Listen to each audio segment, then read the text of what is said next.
رب زدني علما.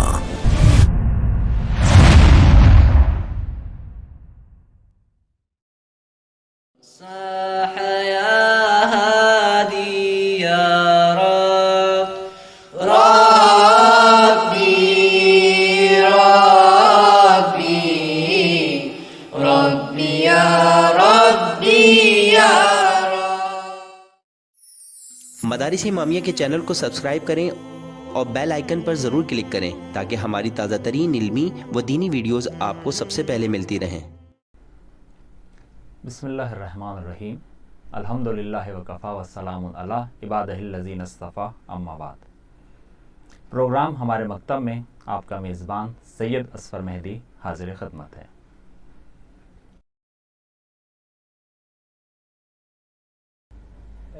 میرا چوتھا سوال مولانا حیدر علی جعفری صاحب سے. حضور یہ ارشاد فرمائیے کہ جناب خدیجۃ الکبریٰ کی یوم رحلت کے ایام ہیں،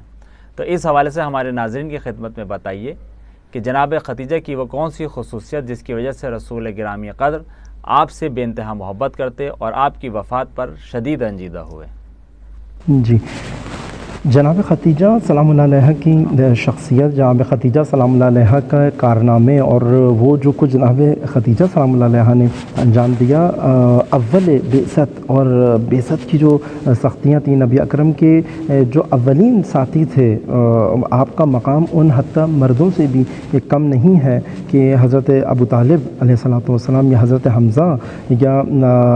امیر المومنین یا اور باقی افراد جنہوں نے بعثت کی سختیاں صحیح ہیں، اور بعثت کا وہ سخت ترین دور جو نبی اکرم کے پاس تھا کہ نبی اکرم کے خود اپنی زبانی کے جس قدر مجھے تکلیف دی گئی ہے، جس قدر مجھے اذیت کی گئی ہے، جس قدر مجھے ستایا گیا ہے اور رنج دیا گیا، غم دیا گیا، مصیبتیں آئی ہیں، وہ کسی نبی کے اوپر نہیں آئیں. یہ خود زبان پیغمبر اکرم ہے. اس سختی اور اس رنج کے ماحول کے اندر نبی اکرم کا انتخاب کرنا ایک بہت بڑی بات تھی، اور پھر اس تحریک کا حصہ بننا اور تمام سختیوں کے باوجود اس تحریک کے اندر شامل رہنا. اور ایک یہ جو بات کی جاتی ہے کہ آپ نے اپنے مال کثیر سے دین کی خدمت کی، برحق ہے، بالکل ایسا ہی ہے، لیکن خود مال دینے کے پیچھے وہ اصلی عنصر کار فرما ہے جناب خدیجہ سلام اللہ علیہ کی زندگی کا وہ اصلی جوہر آپ کی بصیرت اور آپ کی معرفت ہے. اور وہ جو ایمان نبی اکرم کے اوپر ہے وہ آپ کی اس پاکیزگی اور بصیرت کا نتیجہ ہے کہ تمام چیزوں کو سامنے دیکھتے ہوئے بھی اس تحریک کے اندر شامل ہیں، اور نہ صرف اپنے پیسوں سے شامل ہیں، اپنے مال سے شامل ہیں اور اپنے وسائل سے شامل ہیں، بلکہ بنفس نفیس خود کس طریقے سے شیب ابی طالب کے اندر خود چڑھ کے جاتی ہیں. وہاں پہ آپ کے پاس اتنے وسائل تھے کہ آپ کسی کو اس کام کے لیے رکھ سکتی کہ وہ یہ کام کرتا جاتا اور آتا، اس کے اوپر چڑھنا آج بھی مومنین جاتے ہیں تو جوانوں کے لیے چڑھنا وہاں پہ مشکل ہوتا ہے. لیکن آپ دیکھیں کہ یہ خاتون خود نبی اکرم کے لیے جاتی تھی، یہ بہت امپورٹنٹ ہے. خود اپنے نفس کے ذریعے سے، اپنے مال کے ذریعے سے، اپنی جان کے ذریعے سے اس نبی کا ساتھ دے رہی ہیں کہ جس نبی کے مکے میں سب مخالف ہیں. کہ خود ایک دفعہ پوچھا بھی نبی اکرم سے کسی نے کہ آپ جب بھی جناب خدیجہ کی بات آتی ہے تو آپ ان کے فضائل بیان کرتے ہیں اور کبھی آپ بھولتے ہی نہیں ہیں جناب خدیجہ کو، اور حساسیت دکھاتے تھے پیغمبر. اگر کبھی کوئی جناب خدیجہ کے لیے کوئی بات کرتا تھا تو فرماتے تھے کہ خدیجہ نے مجھ پر اس وقت ایمان لائی ہیں کہ جس وقت مکے میں میرا سب انکار کر رہے تھے. یہ خود نبی اکرم نے فرمایا. اور یہ اسی طرح کی شخصیت جناب خدیجہ سلام اللہ علیہ کی تھی. اور آپ دیکھیں عصر جاہلیت کے اندر یہ جو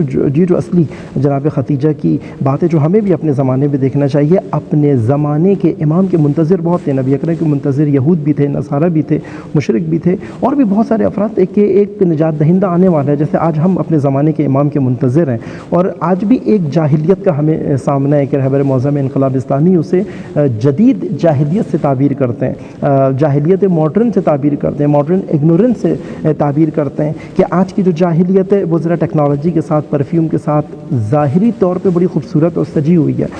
اس مکے کی جاہلیت کے دور میں اس اوج معرفت کے اوپر ہونا، یہ جناب خدیجہ کی پاکیزگی کے علاوہ اور کسی چیز کے اوپر دلیل نہیں. اس مکے کی جاہلیت میں جس جاہلیت کی وجہ سے جو رسول سے دور کیے ہوئے تھی سب کو،